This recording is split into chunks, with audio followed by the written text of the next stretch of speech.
Matukisa nofanya anjara watsy mivilany za inonao de ho hitanao izy fa ho avy niadintsainy no koa zany watsy misy idirany za manay anao ianao tsy voatery hitady ny aminao efa milamigny vady anjara fa tsingamigny vady tsara tsy ampoizinao efanye hoavy ny andro ananao amigny zay vao tsampanao ny marigny akaty anaranao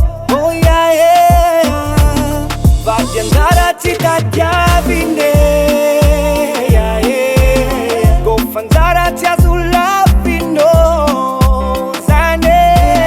vady anjara tsy tadiavine go fanjara izy tsy maintsy azonao iane nidinao ko ambadinolo tsy anao araiky amay manambitambe anao nge tsy tompontsafidigna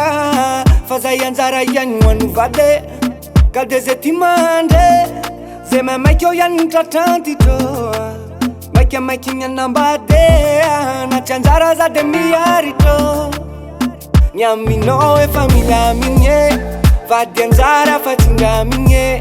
vady tsara tsy ampoizinao efanye hoavy ny andro ananao amigny zay vao tsampanao ny marigny akaty anaranao